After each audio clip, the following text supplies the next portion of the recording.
How's everybody doing tonight? Fantastic. For those of you that don't know, my name is Tony Strickland. I'm the mayor of Huntington Beach. And thank you. Go ahead. Just kidding. I'm just kidding. Just kidding.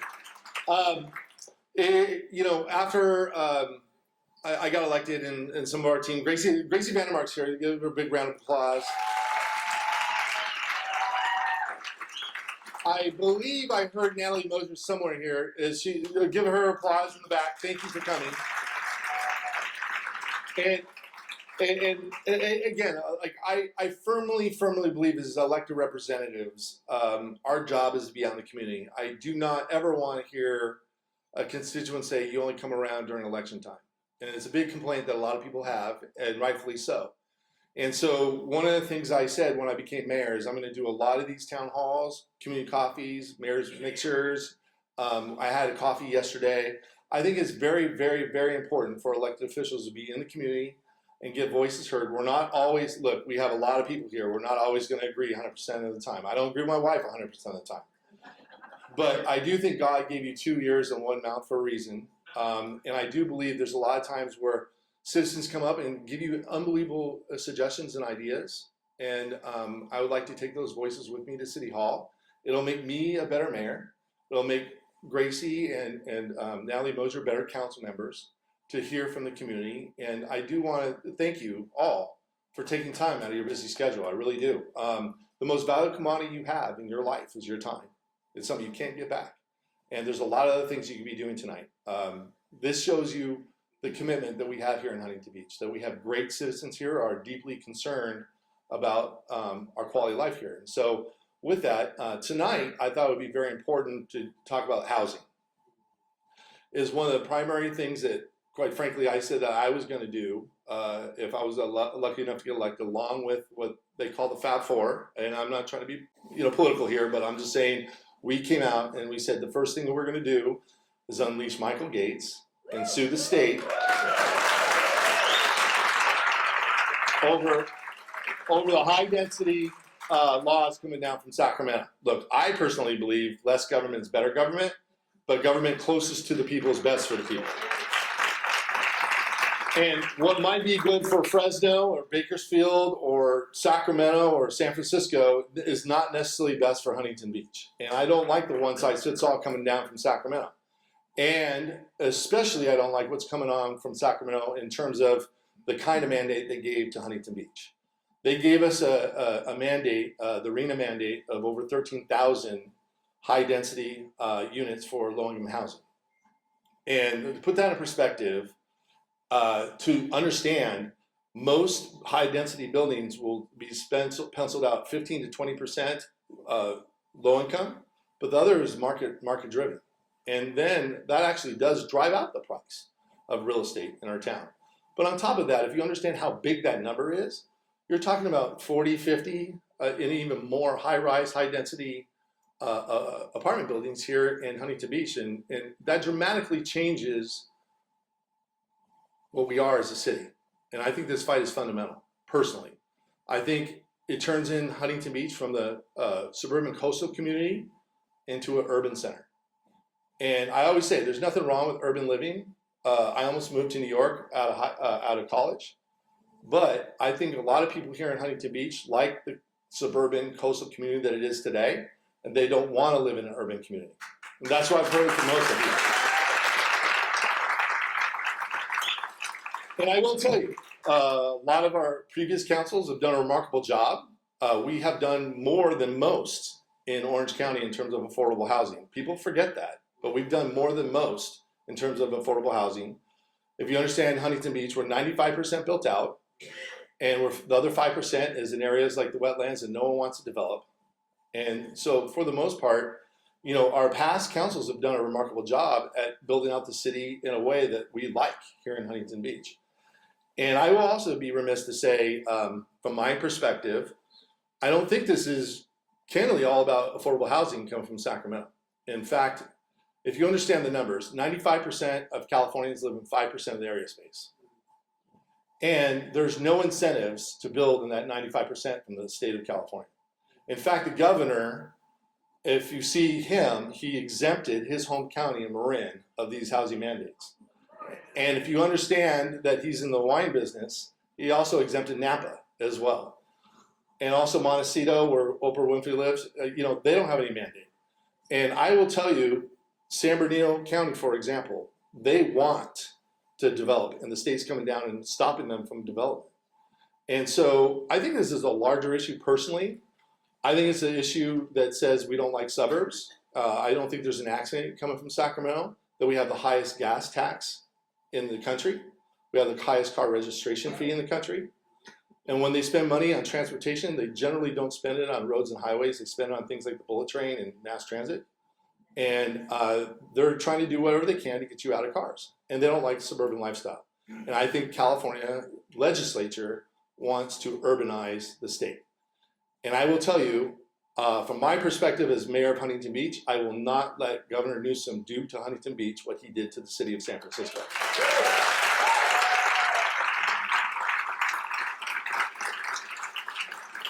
And for those of you, some of you don't agree with me. We can agree to disagree without being disagreeable, but that's what our democracy is about. And quite frankly, the four of us campaigned on that issue, and we said, if you give us the ability to have a majority, we're going to do that day one. And that's what we did. Day one, we went forward and we talked to the city attorney. By the way, the best city attorney in California, Michael Gates.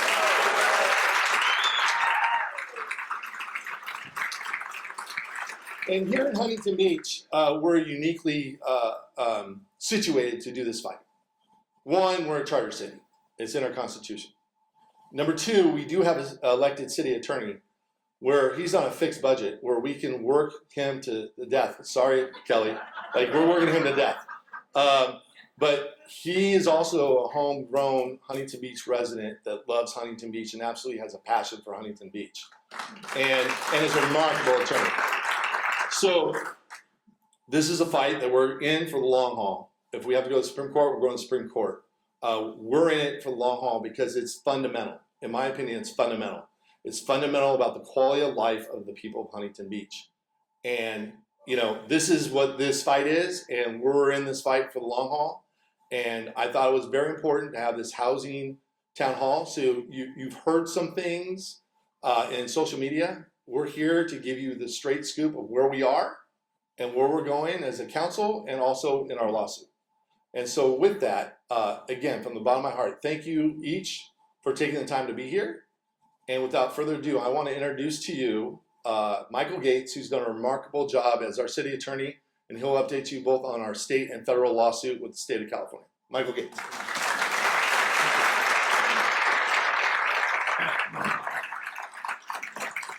Thank you, Mayor.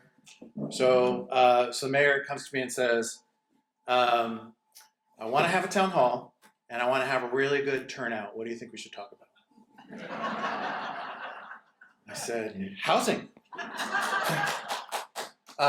So no, it's an important topic, and what we want to do is tell you kind of where things are in terms of, I'll just call it, the housing fight with California, because there's been a lot of newspaper articles written. There's a lot of information out there. A lot's being talked about on social media, and I do what I can to tell people where things are, what's going on, but it's hard to get that message out. So actually, the genesis of this was the mayor came to me and said, we're getting a lot of emails, a lot of questions. What can we do? Do you mind teaming up and doing a town hall? And I said, of course, I'm happy to.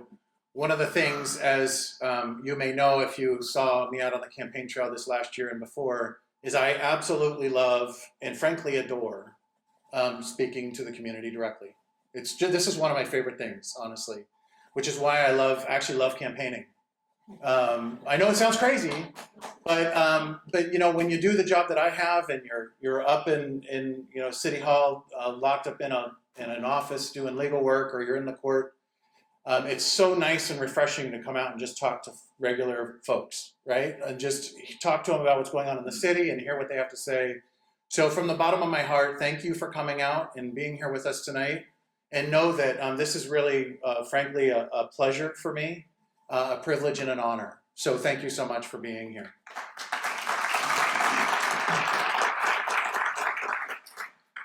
One of the things I'd like to do is talk about the lawsuits, as the mayor said. We'll kind of talk about where the city is in terms of housing at the moment.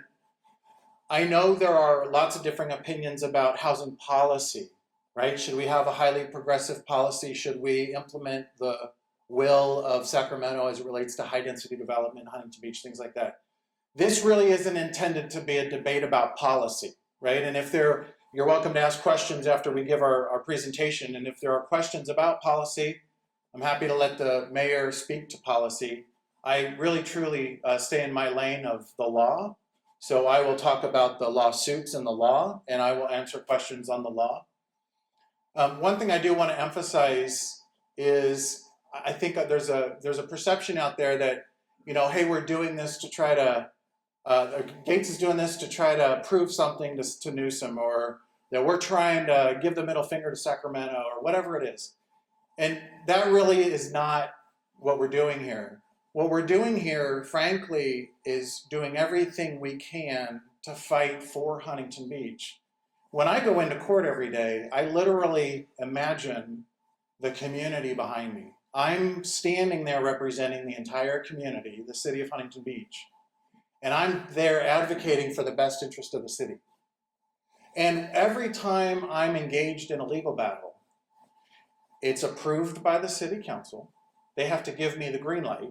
It's, you know, the council members on the campaign trail said unleash Michael Gates. There's a lot of truth to that. I can't do anything until they unleash me, right? Like, they literally have to approve it. The one thing you have to know, ladies and gentlemen, is I have never guaranteed a win. I don't guarantee wins. We don't guarantee wins when we practice law. What I guarantee is I guarantee my best fight for you or for the council's direction. I will give it everything I've got to fight for you in the court of law. Everything. Yeah. And being an officer of the court and having a tremendous amount of respect for the judicial system, I trust the courts, I trust the judges and the juries to make the right decision.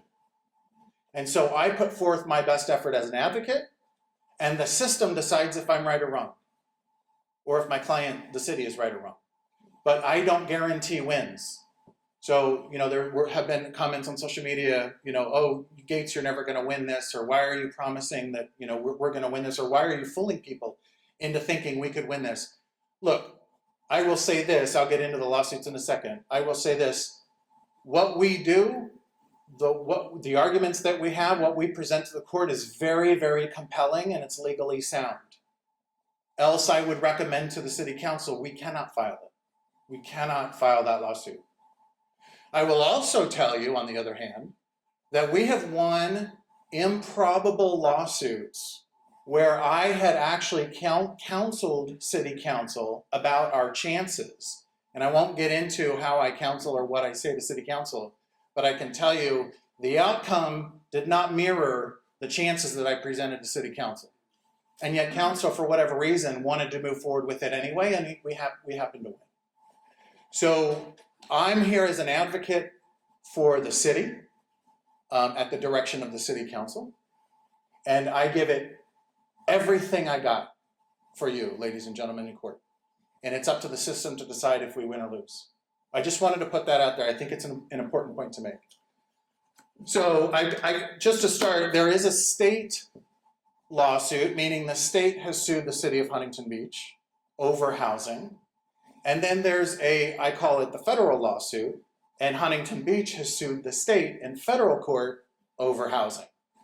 So the state of California sued Huntington Beach, and I will say this, I believe I'll take a little liberty and characterize the lawsuit as largely symbolic, a lot of posturing and saber rattling, because the suit that they filed on March 8th had to do with violations of ADU law, violations of SB 9 law, and violations of builder's remedy under the Housing Accountability Act. All three of those categories were dealt with in part by the city council making an adjustment to their decision-making process, but partly too, they weren't even right.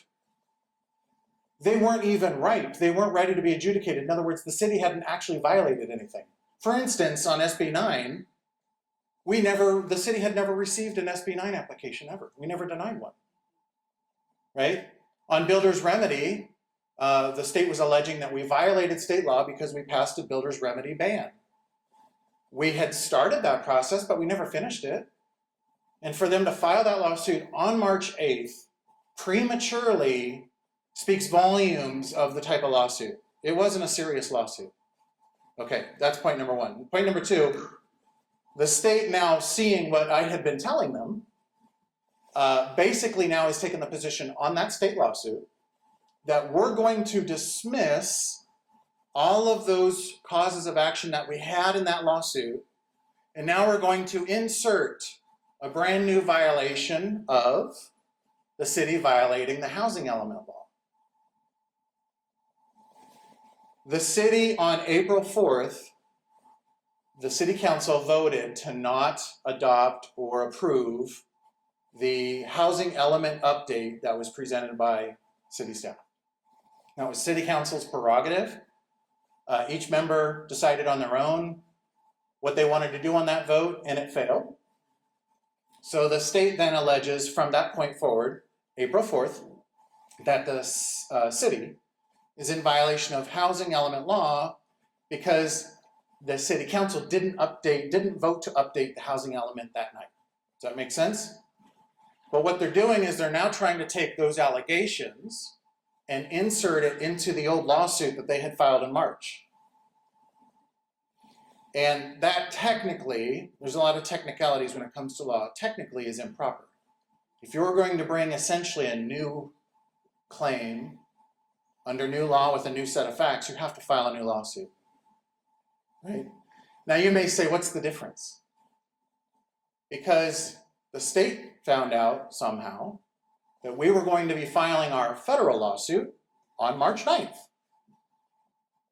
So the state filed its lawsuit the day before on March 8th.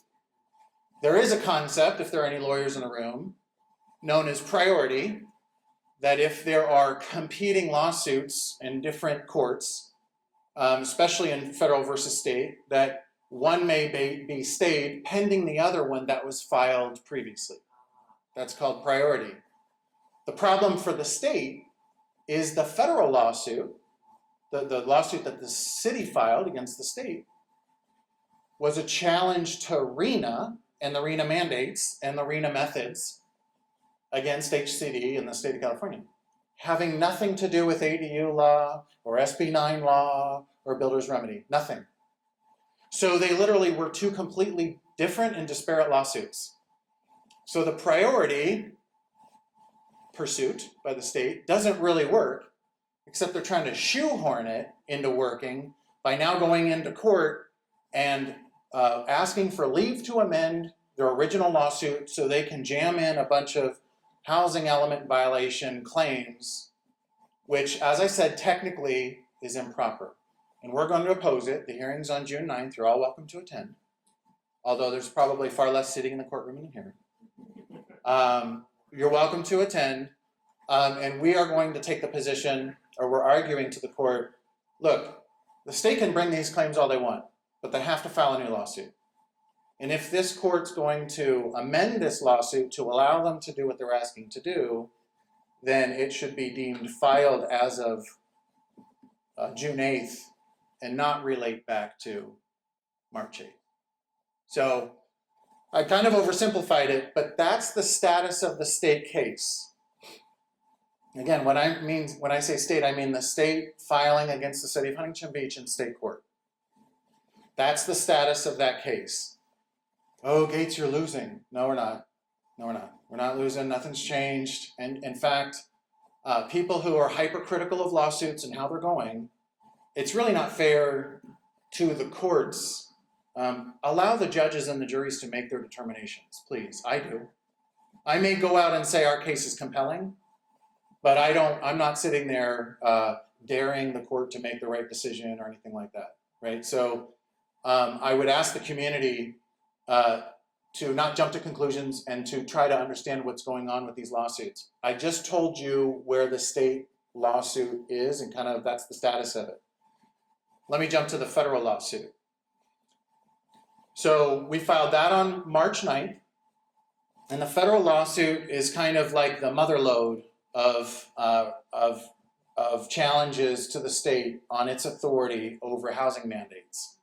And the reason I say that is because we allege a number of U.S. or federal constitutional violations, and then a number of California constitutional violations, and then a number of statutory state law violations. I think in all there's maybe 12 causes of action. I won't get into discussing the strengths or weaknesses of the case. I will say it's compelling. I think, though, that there are some really novel key allegations presented in the complaint. Let me put it that way.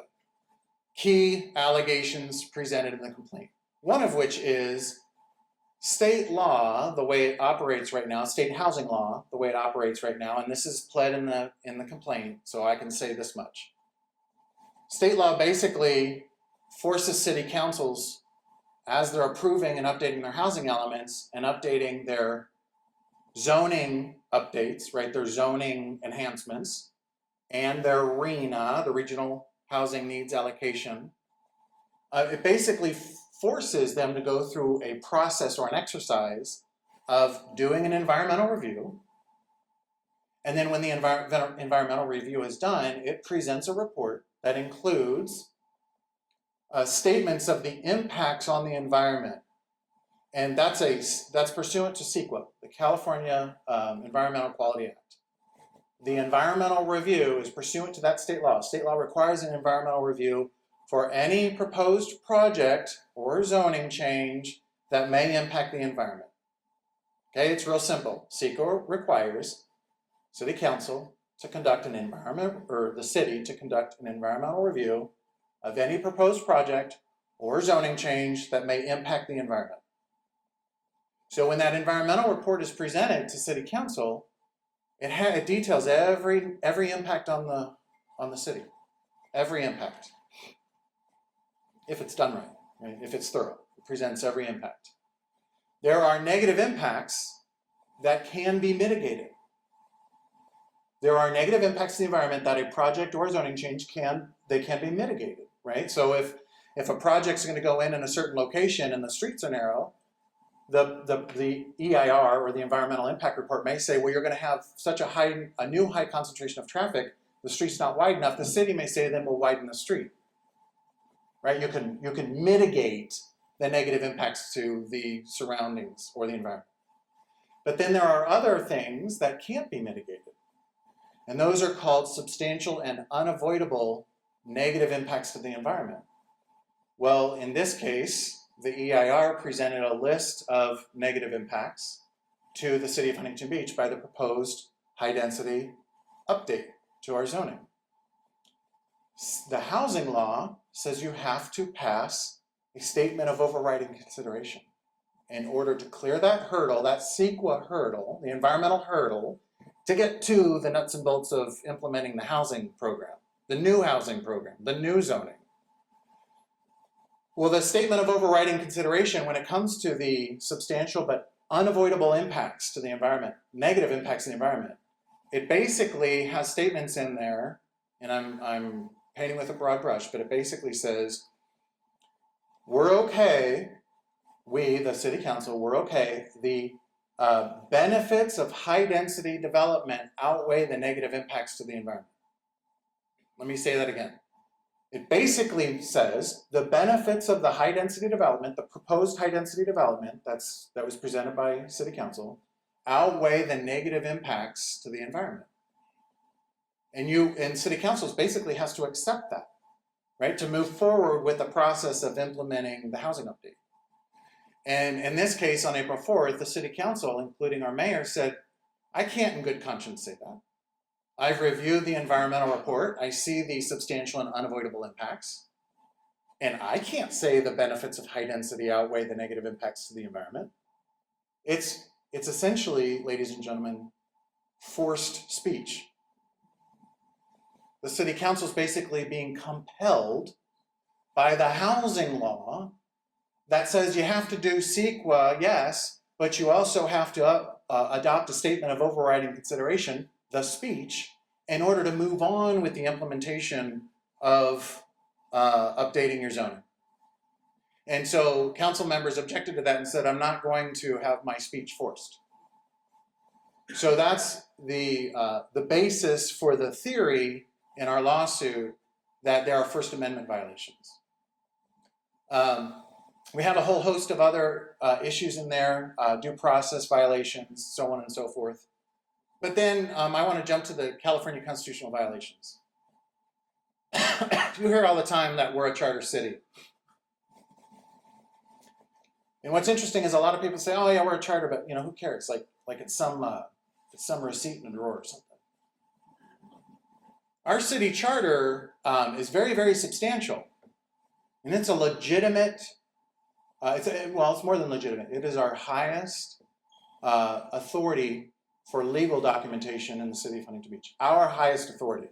So it supersedes all resolutions, all ordinances. It's our highest authority. I am not saying it's the highest authority in the entire universe, right? There are state statutes, there are California Constitution, there's federal law, right? So there are those in our universe as well. But in terms of the local authority, our charter is our highest authority. What is a charter? A charter is a document that describes a form of government, and in that document, the city invokes certain rights. That document, ladies and gentlemen, is not only our form of government, it's also a declaration of independence from the state of California. It's not...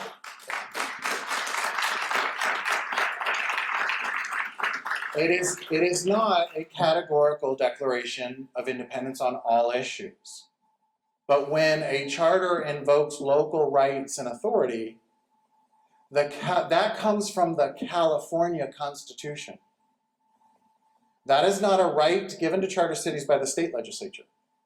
It's a right given to charter cities by the California Constitution, Article 11, Section 5, that charter cities are entitled to engage and govern on matters of municipal affairs, and it literally says, free from state interference. Yeah.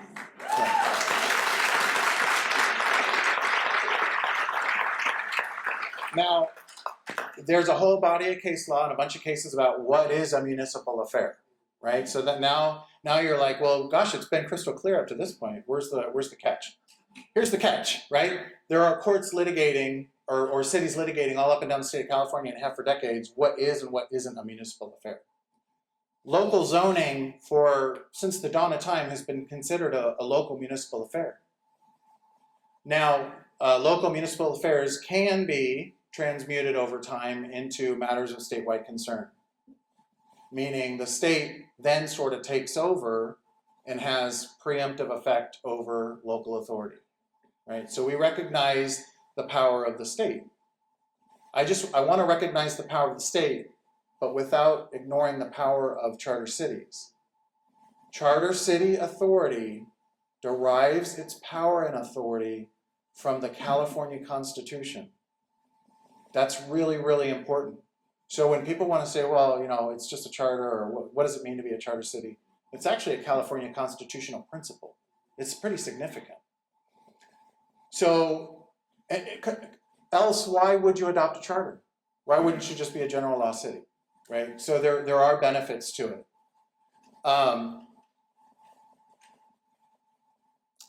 Where was I? So when it comes to preemption, the state does have total control over certain subject matter, right? And we recognize that. We are good stewards. We are good citizens of California, right? We're not just citizens of Huntington Beach on an island somewhere. We are good citizens of California. We recognize that the state has preemptive authority over waste management. State controls absolutely every aspect of waste management. Education. State controls every aspect of education. And there may be, some exceptions, like local charter schools, but those are even charters pursuant to state authority, right? So health is state and county, right? But when it comes to municipal affairs, for decades it's been local control, it's been charter cities. Local control, municipal affairs has for decades included local zoning. That's what I'm trying to say, local zoning. Local planning and land use decision making. It's also included controlling your own police department. It's also included collecting your tax revenue and spending it how you see fit. It's actually also included local elections. Those are enumerated as municipal affairs. So if the state ever tries to come in and say, City of Huntington Beach, you cannot collect certain taxes or spend your money a certain way, that's a charter city violation, right? That's a municipal affair violation. So we do have some power and authority. And I think what's critical important for the folks here who are interested in housing is housing has always been a local issue. Now, having said that, I will add this nuance in case there's some attorneys in the room. I also recognize that some state laws have always been a matter of statewide concern.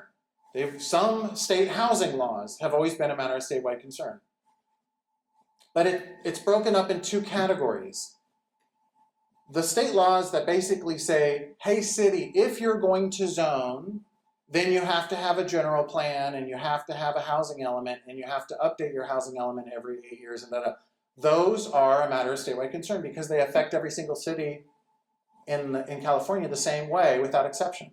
And the state has an interest in making sure that there's some consistency across all cities in the way that they do their zoning, right? So we have regional compatibility. But what's different is state law has always recognized that setting aside process laws, that local authorities have been able to have their own discretion and determination over what is zoned, which is why the RENA issue is a problem because RENA is actually telling us what to produce. Huntington Beach, you have to zone for 13,368 units.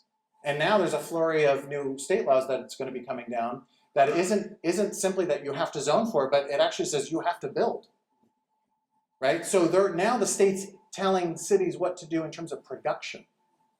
Production, as opposed to process laws, production has always been a local control issue, local control. And that's why the recent laws that are now mandating certain production or certain outcomes is so offensive to charter cities, and that's why you see a lot of cities now suing over SB 9 and things like that, because those are production laws, right? City of Redondo has an SB 9 challenge that looks like it's good. And Huntington Beach now is challenging RENA in the same way because it's a production issue. It's not a process law, it's a production issue. Here's what else is wrong about here's what's flawed about the state's law as well. And these are in allegations in the complaint, so I'm not disclosing anything that isn't already public. If the state has preemptive authority over local, that means there's a state law that supersedes a local ordinance. There's a conflict between state and local. But what the state did wrongly, and hopefully they'll find out in court, is they outsourced, in essence, the RENA process to HCD. There is no state law on the books in Sacramento that says Huntington Beach has to zone for 13,368 units. There's no state law. Doesn't exist. So they can't claim, well, we have preemptive authority, that's our number, when they don't have a state law that conflicts with our local authorities. They outsourced it to HCD and SCAG. That's a problem when it comes to preemption. The other thing is when it's a matter of statewide concern, if the state's going to argue it's a matter of statewide concern, you can't have a matter of statewide concern if it doesn't affect the entire state.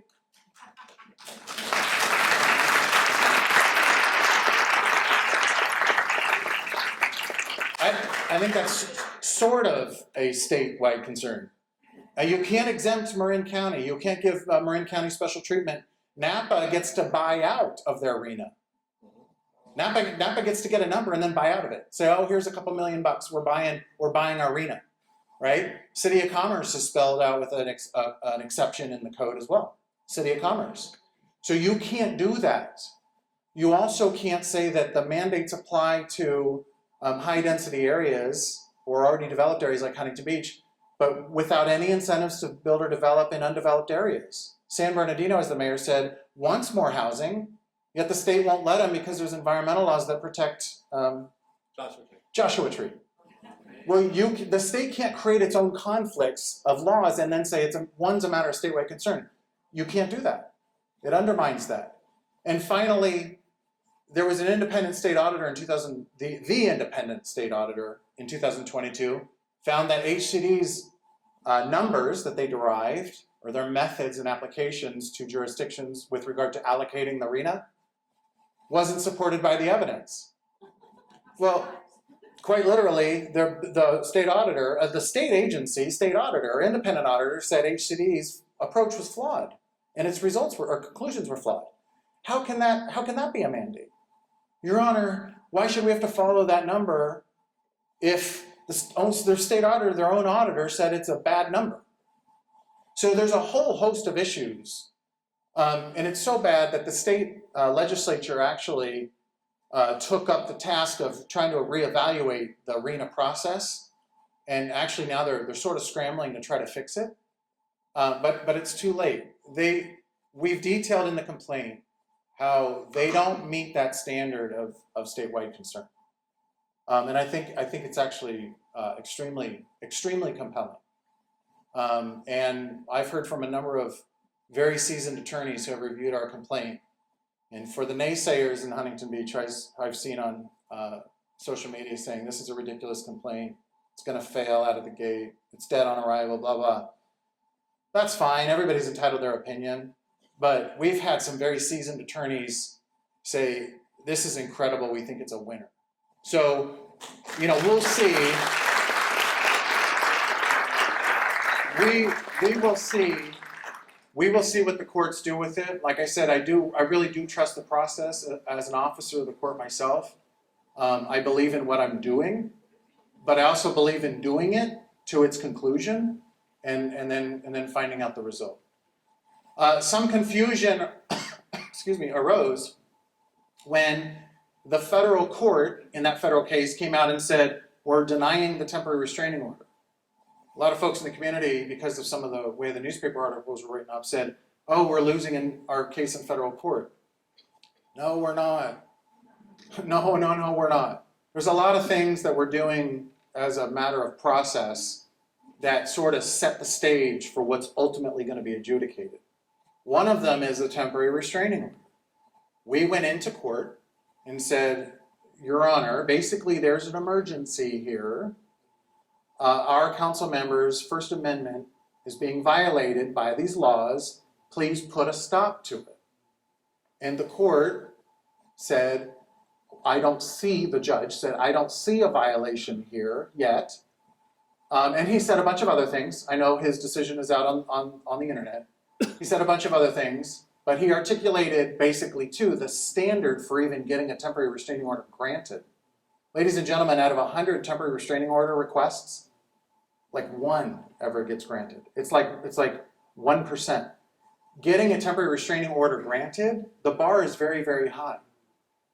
I didn't go in and request a temporary restraining order because I was absolutely certain it was going to be granted. One of the reasons you go in for temporary restraining order in a case like this is you can't honestly allege to a judge or a jury that our council members' First Amendment rights are being violated on an ongoing basis under these laws. And then let 18 months or 24 months go by before you get to the jury. The judge or the jury is going to say, well, what did you do to protect them the past 24 months if it was so violative of their constitutional rights? Well, in this case now I can say, well, I went in for a temporary restraining order, but it was denied. Like I tried to protect the First Amendment. I tried to protect the First Amendment rights. And that's often what you do with the temporary restraining order is you go in as a matter of a procedural move or a tactical move and make the point to the court, our First Amendment rights matter and I'm doing whatever I can available by the court to protect the First Amendment. It just so happened that the court didn't grant it because we didn't meet the high standard. And that's okay. That, ladies and gentlemen, is not a loss for our case. Even when the court articulates the standard that you have to be able to prove that you're likely to prevail on the merits of the case in order to get the temporary restraining order granted. Likely to prevail. How can you prove that you're likely to prevail when all you've submitted is the pleadings? You haven't submitted any evidence, you haven't made any arguments, you haven't put on your case. So what I'm trying to say is the standard is very, very high, and that's okay. But it was important to me to go in and protect our constitutional rights, or attempt to protect our constitutional rights, to the court. That's what that was all about. So an adverse ruling on something like that really has nothing to do with the case. Now, having said that, I make no promises about what the court's going to do. The court, out of the 12 causes of action, could knock out 3 or 4 and say those aren't meritorious here in federal court. They may be in state court, but they're not here in federal court, but we'll consider these other ones.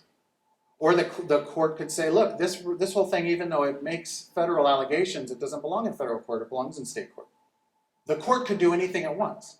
I think there are compelling enough causes of action, compelling enough allegations, and compelling enough supporting facts to keep it in federal court. But I'm also an advocate, right? So I just want to make sure that the community knows that the denial of the temporary restraining order request is not fatal to the case. And I know there's a lot of armchair lawyers out there who haven't stepped foot in law school and love to be critical. I get it. You're out there. I love you too. But if you knew what it took to do what we're doing, and you knew what it takes in court, you would have a whole different perspective on this entire process. I can tell you what, and I can guarantee you probably wouldn't be an armchair lawyer behind a keyboard. Because it's really, really hard, and we take a deep dive into the law and we make incredible arguments. I was just at the Court of Appeal a couple of weeks ago in Riverside arguing. And so there's a lot involved. So that's the federal case, that's the state case. Okay, and then I'm going to let the mayor say a few more words, and then I think, if you're willing, we'll open it up to questions. Yeah, no, that's why we're here. So let's give Michael Gates a big round of applause.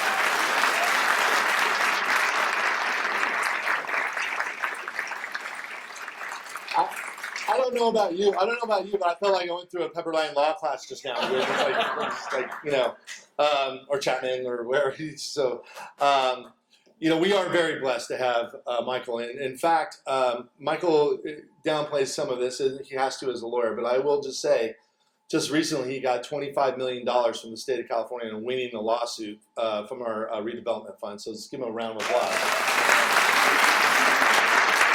And by way of reference, I always tell this to Kelly, if she doesn't like when I mention this. If this is at Newport Beach, for example, Newport Beach hires outside counsel, and they win that $25 million, they get contingency fees. So Michael would have got $13 million if he was at Newport Beach. Sorry, Kelly. But anyways, let's give him another big round of applause. He does a great job. And I just want to tell one quick story, and then again, I want to hear from you. For those of you that don't know my background, I did have the privilege to serve in the California State Assembly 6 years. I was Republican caucus chair, and then I also served in the state Senate. And I just want to share one quick story, because I hear a lot from folks that you can't sue California and win. And it's so daunting. And I will tell you from personal experience. Anybody remember the energy crisis? Raise your hand. Yeah, when we had rolling blackouts. Well, at that time, I was a 29, 30-year-old state assemblyman. And at the time, Gray Davis was campaigning in New Hampshire, and people were talking about him being the next president of the United States. And it made sense, because he was the governor of the largest state and the most prolific fundraiser in the Democratic Party. He was incredibly popular. But he refused to disclose what we're spending on energy contracts, these 15, 20-year energy deals. And so I took him, I actually wrote a letter and asked him to release the information, because I said, look, this is not your money. It's not my money. It's the people's money. We have a right to know how much money it's cost to keep the lights on in the state of California. So he looked at me as I was the youngest member of the legislature, and a nice little boy, go away, and use a term called executive privilege. I'm not really releasing that information. And so I did the only thing I thought I could do at the time. I took him to court in a lawsuit, Strickland v. Davis. And I remember like it was yesterday. You can visualize this with me. the Democrats get together and Republicans get together in Sacramento, and we're in the Republican caucus. And I walk in, it's a small room, and I walk in, and you can visualize again, I'm the youngest member, and I go, I'm suing the governor of California. Who's with me?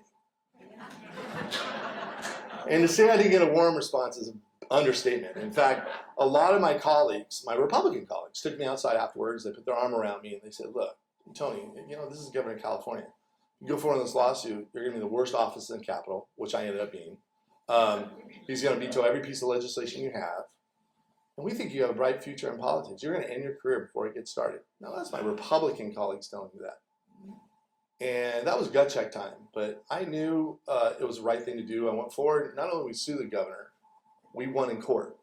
And the judge ordered the release of those documents. And what we found out was the governor tried to lock in these 15, 20-year energy deals at a higher price than the worst price in the spot market. If you remember Enron and a lot of those Duke Energies. So they got bad PR, and they went back and they renegotiated those contracts, and we saved ratepayers, all of you, billions of dollars with a B, for the next 15 to 20 years because we went forward in that lawsuit and won. Now, the reason why I share that story, it's exactly the kind of leadership we need here in Huntington Beach, because I feel like I've been through this. And we do get threatening letters from the Attorney General and the governor all the time. And I will tell you, if they think Michael Gates had a case, do you think they would send those threatening letters? No. No, they wouldn't care. Look, Michael's right. You never know what's going to happen in court.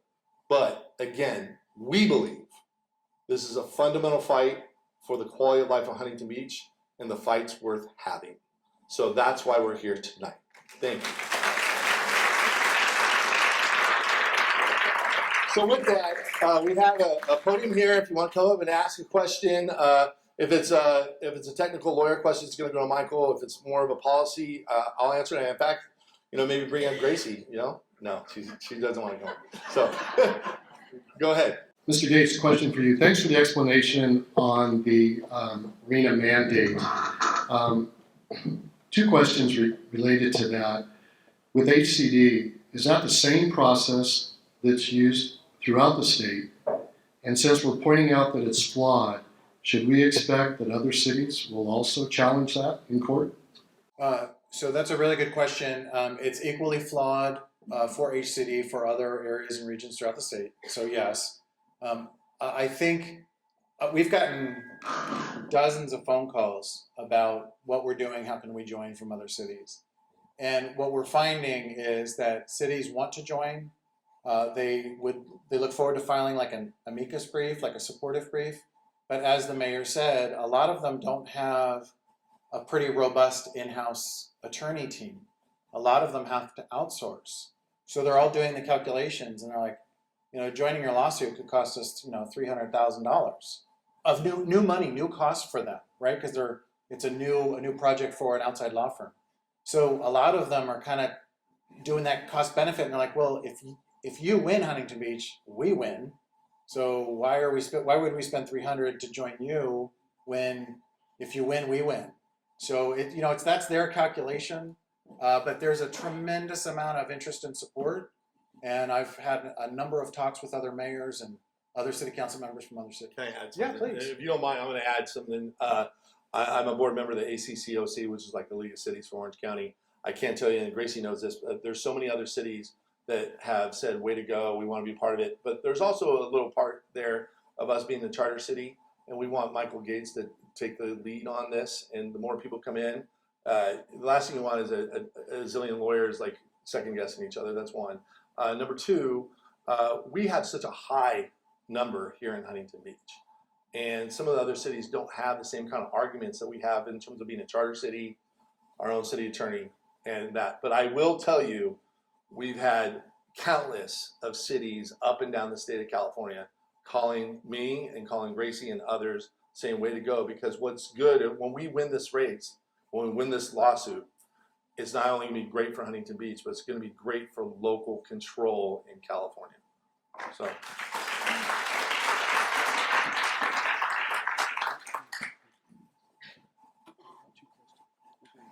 And for those who have questions, I just want to point out too, if you have a policy question and the mayor has an answer, fine. what I'd like to try to avoid is a debate about which way the policy should go. There's no point in debating that tonight. This is meant to be informational. So. Hello. I have a couple questions. First, I kind of thought we were going to hear something about what our substitute housing plan is, and I really haven't heard anything about that. And I was wondering if you could routinely update the citizens of the committee on how much this is costing us over and above your salary or the city employee salaries, including fines that the state has put on to us. And also a comment is I would like to not hear us equated to San Francisco. It is clearly a city, and we are clearly a suburb. So quit doing that. Thank you. All right. So thank you for that. So politely, I'll say. No, hold on. No. That's a policy. We can agree to disagree without being disagreeable. But San Francisco is a good point because the city is messed up, and Gavin Newsom did mess it up. So, but anyways, that's just again point of view. You might think differently, and I respect everybody's voice and opinion. Please, go ahead. Hello, Mayor Strickland. I think my question. Well, Louise, I was going to ask that very same question, Okay, as a matter of fact. But first I wanted to, and thank you, I guess we don't have a 3-minute limit. This could be dangerous, huh? Hold on now. All right. Hey, if you go longer than 3 minutes, I'm sure I Carl will can't have do more that. problems than I will. Yeah. Regarding the arena numbers that we've been allocated, included in that, no, I think it's more for Mayor Strickland, there's an above moderate income level that I don't know if it qualifies as affordable. It's affordable for above moderate income people. 5,215 units of the 13,000 are above moderate. And typically, Huntington Beach has exceeded their allocation over various cycles. So I think it's important to distinguish that between affordable units and even moderate income units. There's 2,300, I think, is the allocation.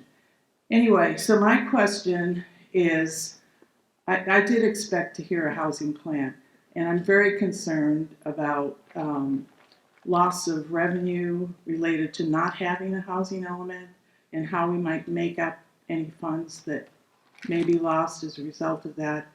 And I expected to hear, how are we going to address the housing needs of people in Huntington Beach at different income levels Well, without a housing element? there's a lot of questions in that. So the last one is really the follow-up. Okay. Well, first, if you remember in my opening statement, I did talk about previous councils doing a good job over a long period of time, and we've done more in Huntington Beach than a lot of the other cities around Orange County. That's number one. Number two, we will be discussing as a council in terms of a housing element. It just might not meet the state standard of the housing element because, again, that housing element, one is we believe it's astronomical and not practical for the city of Huntington Beach, number one.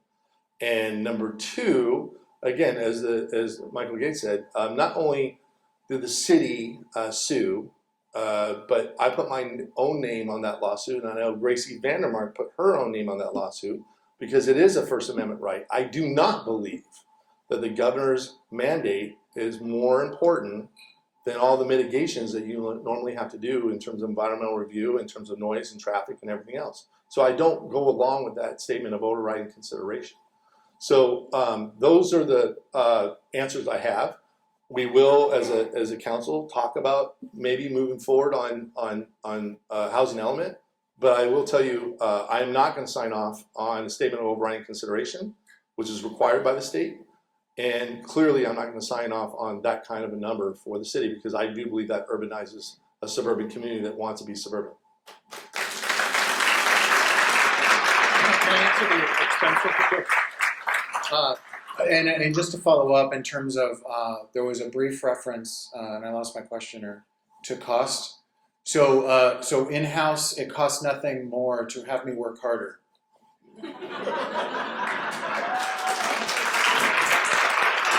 Well, my wife may disagree that there's no cost in having me work harder, but there's no additional cost to the taxpayer. In full candor, in full transparency, with these lawsuits, we may need to hire some experts to come in and talk to a jury about the economics of it all, or what effects high density has on the environment. So we may get to that point. Those experts will cost some money, but there's no additional litigation costs beyond that are known. In terms of penalties, there's a lot of scare tactics out there about $100,000 a day or whatever. Look, nothing can be imposed on the city by the state in terms of monetary punishment until a court finds in their favor. And then, depending on which statute the court invokes in finding in favor of the state, we may have up to a year to cure the defect before anything's assessed on the city. So there's a lot of fear mongering about big dollar signs and hundreds of thousands of dollars and maybe millions of dollars. Look, it's not like that. Let the process play out. We'll hear from the courts, and we'll see what happens. Amory. Okay. Well, there are 3 points. My name is Mr. Amory Hanson, and there are 3 points I wish to make. Number 1, the 13,000 units allocation is a bunch of malarkey. Okay. Number 2, the 2 is a concern about the low income is the fact that because of certain rules both at the city and state level, many developers are able to use in lieu fees to avoid creating low and moderate income housing, which results in us building a ton of housing but no benefit that the state wants in terms of allocation of the housing. The last point I'm going to make relates to the over 3,000 mobile homes that are here in Huntington Beach that apparently don't count toward the allocation, which is unfortunate. So would love to hear a little expounding on that if desired. If not, that's okay. So. I think you said it pretty well, Amory. All right. You've clearly done your homework. I don't know if that's him or me. So well said. That's Thank what I'll you. say to that. In terms of the cost of living too, again, I don't want to get into a policy debate. This is just a fun fact I think that gets lost on a lot of folks. Just in the past few years alone, the cost to develop a dwelling unit has gone up $100,000 because of all the bureaucracy, environmental regulations, and red tape imposed by the state of California. So when we talk about cost of living, how can we overlook that additional $100,000 per unit because of all of the state regulations? So again, if the state was serious about affordable housing, one would argue, maybe a policymaker, then they would start cutting the bureaucracy and the red tape and the rigid environmental requirements and allow development to occur without resistance. Yeah, that I did not know. Good to know. Thank you.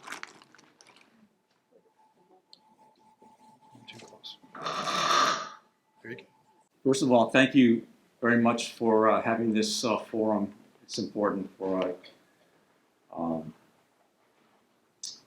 openness in government.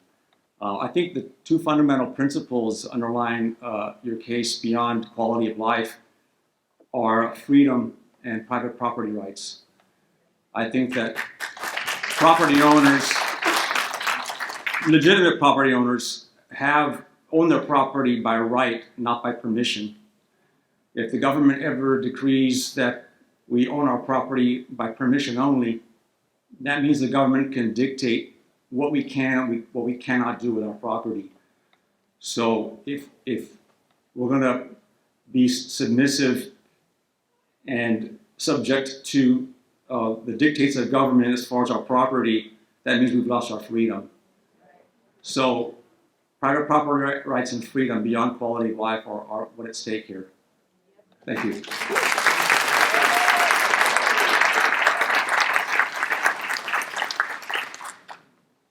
Hi, Unbelievably well said. Thank you.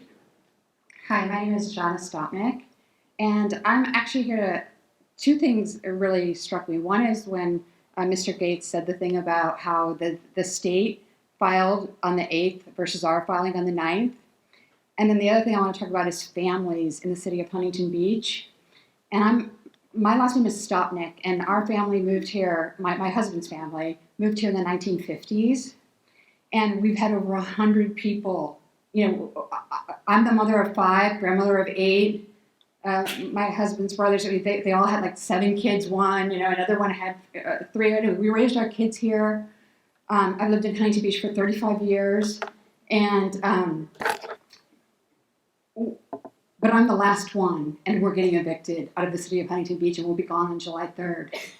And we raised our kids here. We had houses in the Hamptons. We did all of these things, paid taxes, sent our kids to Huntington Christian School.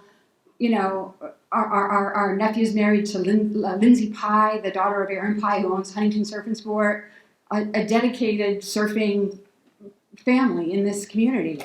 And now we're being priced out by $7,500 price increases, which comes to the corruption issue. What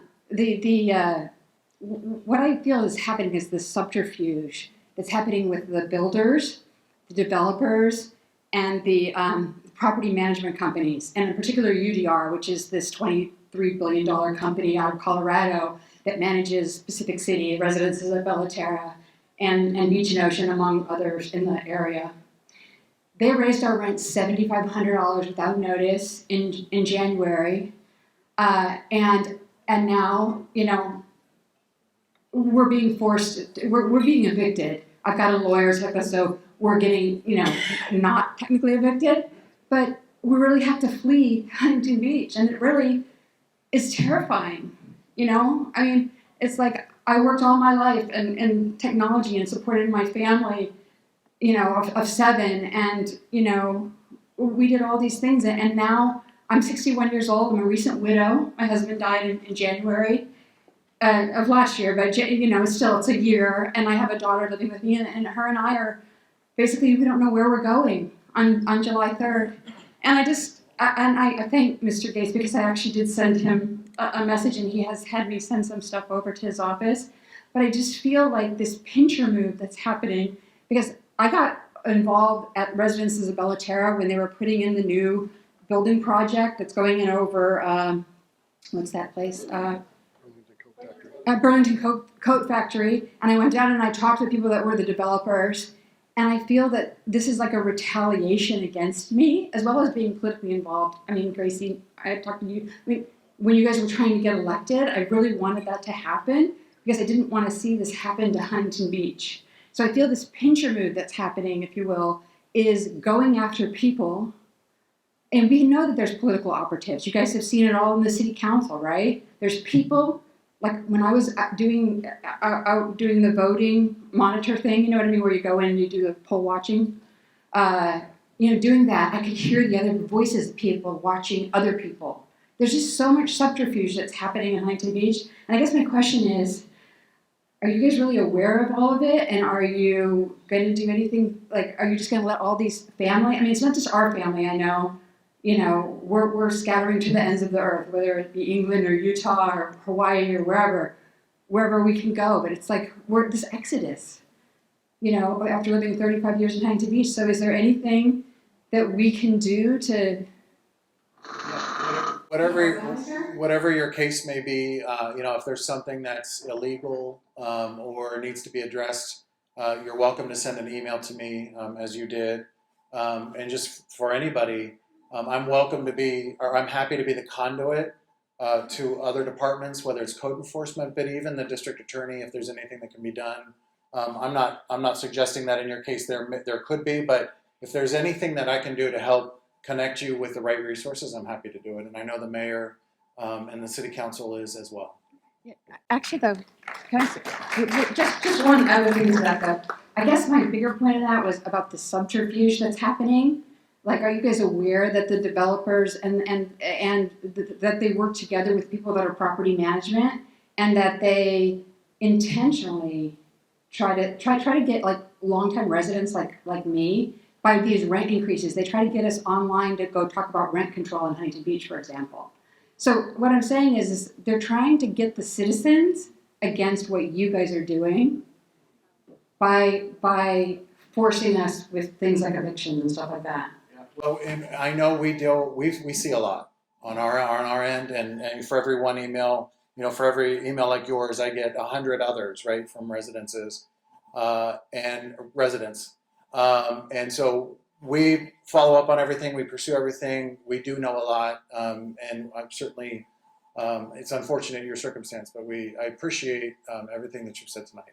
It's really I'm really sorry to hear about the loss of your husband. I'm really sorry to hear about the loss.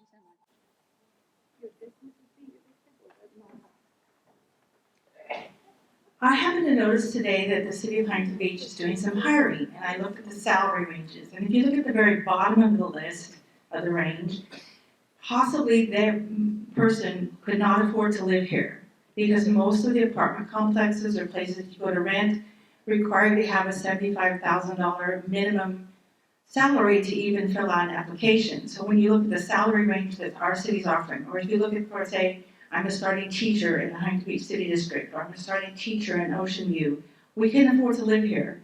And I don't see anybody talking about the importance of us creating some kind of workforce housing. And I was really disappointed at a council meeting several months ago when one of our council members said, they could just drive an hour and a half to get to work. I don't always think that's the answer. I would think that we would want our city employees and our teachers and our school bus drivers and our maintenance yard workers to actually live in our city. So I would like to know that at some point we are going to address some kind of a workforce housing, and can we even find out how many of the city employees actually do live in the city?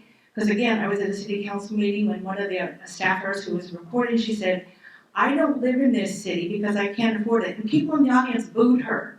And I thought, for crying out loud, she works for your city and you don't have any provision to see that she can even live in your city. So I'm hoping that as we go forward, we consider the fact that we would like to have our workers actually be able to live where they work. And I don't think that's an unreasonable request. And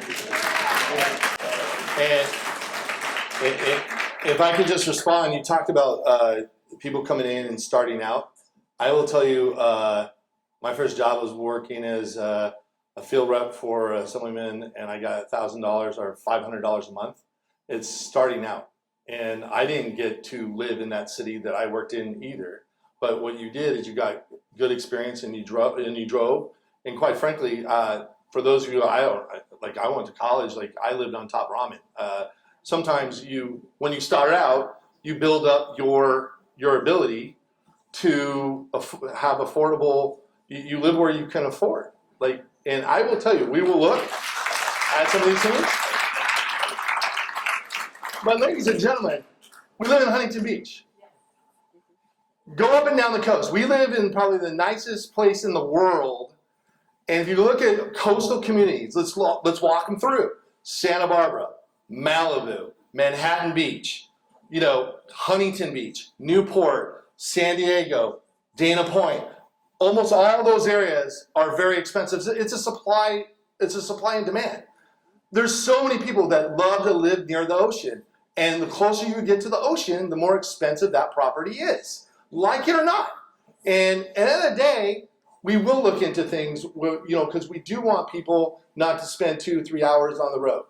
But I always say, look, I'm for development, but I'm not for the kind of high-rise, high-density development that the governor's coming down and trying to push down on our city, because it changes the dynamics of that city.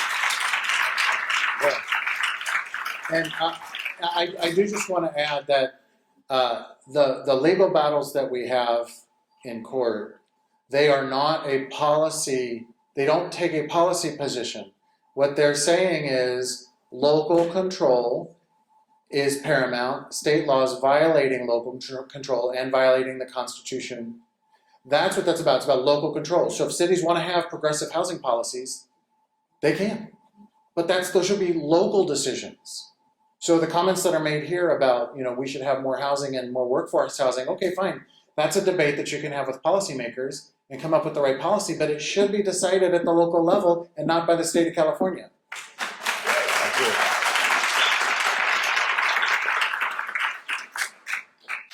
Thank you so much for this, and thank you for the explanation of the charter cities. I had no idea. I'm a refugee from Los Angeles, and I'm a happy relocator.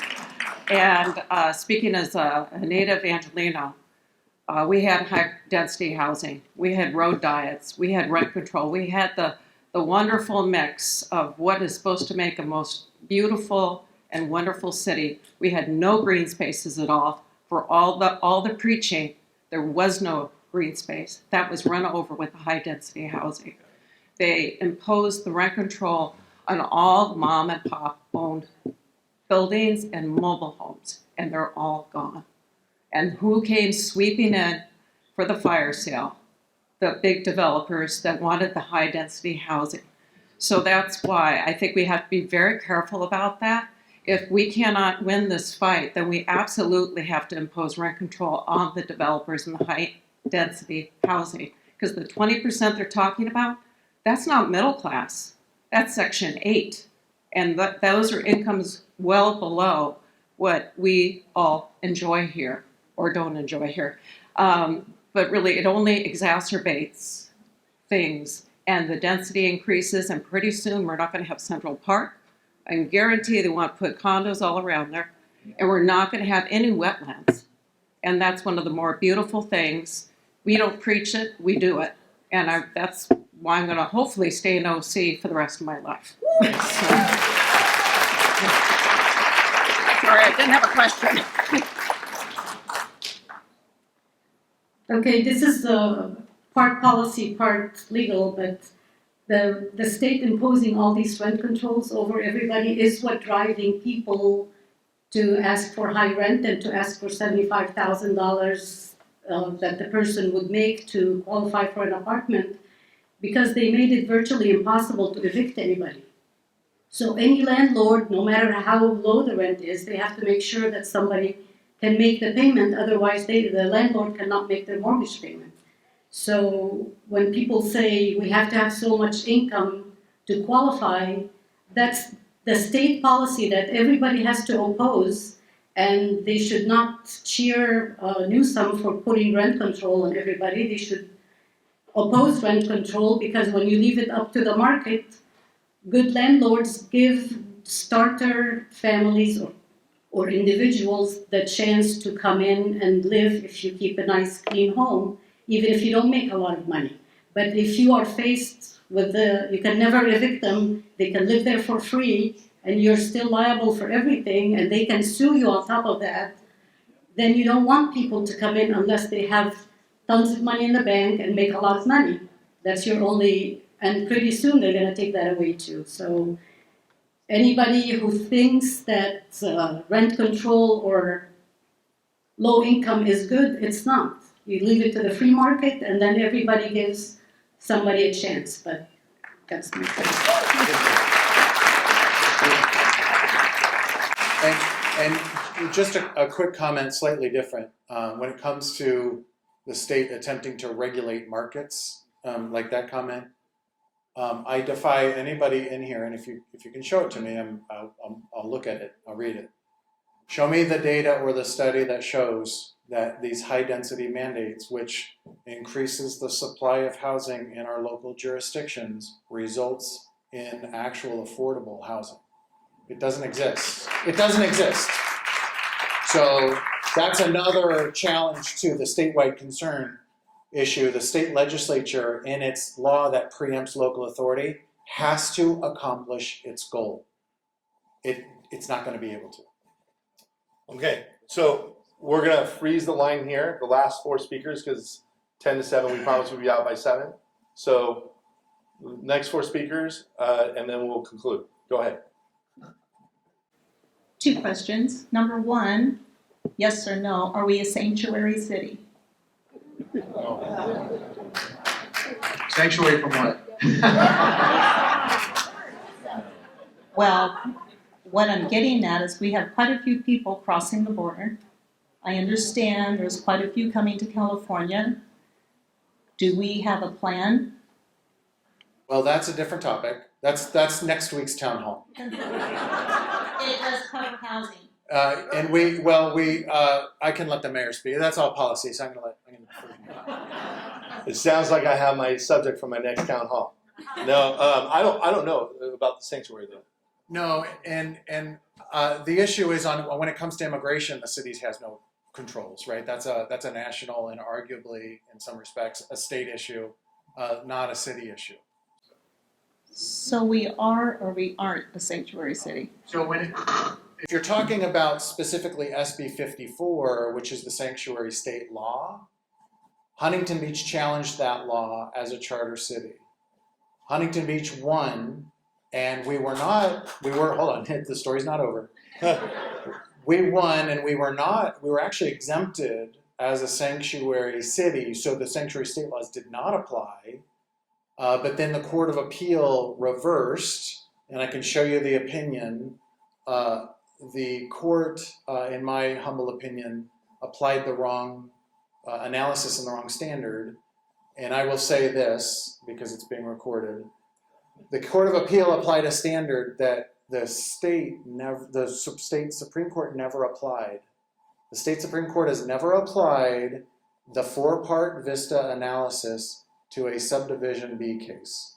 So you just have to take me at my word. I know we're being recorded, so I had to clarify what I mean when I say the Court of Appeal applied a standard that the Supreme Court had never applied, and when it applied the standard that it did, it came to a different conclusion. So does that mean no? Currently, no. Thank you. Thank you for being here. Yeah, I'd just like to kind of take issue with something you said about people have to be willing to commute into Huntington Beach if they want to work here. I think that's... Hold on. I did not say that. I said startup jobs, a lot of times people have to go in and they can't afford where I couldn't afford to go into the first job I had either. I want to make sure I clarify that because I didn't say everybody, I don't care if you come. Look, I want more housing. But I want suburban, coastal community, suburban feel to that. And quite frankly, that's my job and the rest of the council's job, not the governor's job, to decide that.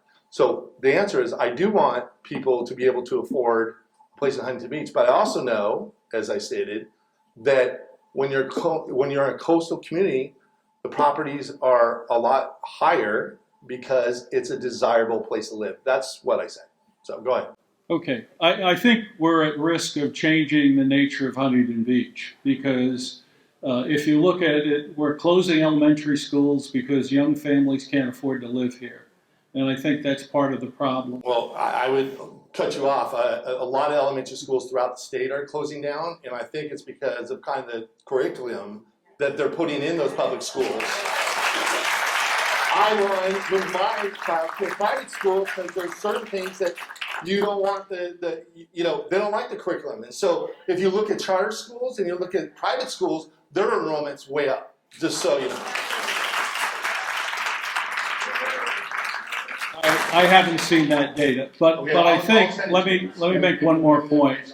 I think when we approve hotels in the area or other businesses that are going to have a high worker population, we need to ask those businesses to do something about housing. You put up a hotel that has 700 employees, they need to live somewhere, otherwise they're on our roads, and obviously the state doesn't want to see people commuting 50 miles because that burns gas and it's not good for the environment and everything else. So I think in our planning, we've got to look at how many more people we're trying to put into Huntington Beach for businesses. Thank you. Thank you. Go ahead. Mayor Strickland, my name is Alfonso Aguilar. Live on Brush Drive here in Huntington Beach. Thank you for being here. Thank you. We're currently making our garage into a junior ADU. I know you didn't touch much on this topic. A few months ago, we went to submit our application to find out that they were no longer accepting ADU applications. We'd already paid the architect thousands of dollars to do the plans. And then the bad news was they said no more junior ADUs. So we adjusted the plans, paid them again. Then a couple weeks later, find out the city accepting applications again. So I got to pay the guy again to change the plans again. My son is getting older and he was thinking of moving to another city because he can't afford to live in Huntington Beach. So I said, hey, I'll fix the garage, make it a nice little unit for you and your girlfriend. Stay in Huntington Beach, stay with us, with your mom and dad, same property.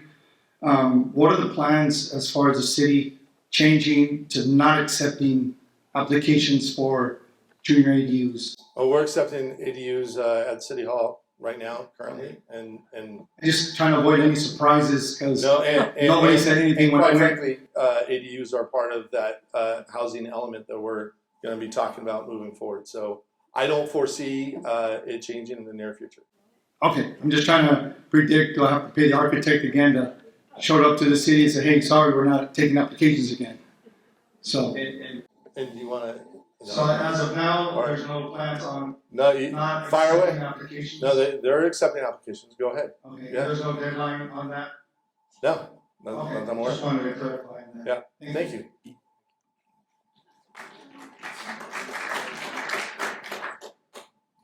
Quick question, and that They is, say the best for last. I hope so. Yeah. I hope Thanks so. for being here. No problem. It's great to be here, and thanks for doing this. Michael, you weren't able to get your stay through the court with regards to facts around the lawsuit that's been filed, but we still are subject to SB 9 and SB 10, and so I would assume. And so what set of rules are we working from currently with regards to properties that are being zoned or purchased and so forth? What is the system that applies to current development that is moving forward because of where we find ourselves in this delay between when we get this court case completed versus where we are today? What is the set of rules that we are all working from in the meantime? Well, we're accepting SB 9 applications. We're accepting ADUs. The SB 9 and ADU challenge was dispensed with in the state case, so that's not at issue. So I think the environment within which development and applications occur, it's standard and status quo. Our challenge on the RENA issue is going to proceed in federal court, and that's going to take some time, some months. The city council did not adopt an updated housing element with 13,368 units of high density housing. So that's the status. That's where we are. Well, ladies and gentlemen, I want to thank all of you for taking time out of your busy schedule. Let's give Michael Gates a big round of applause.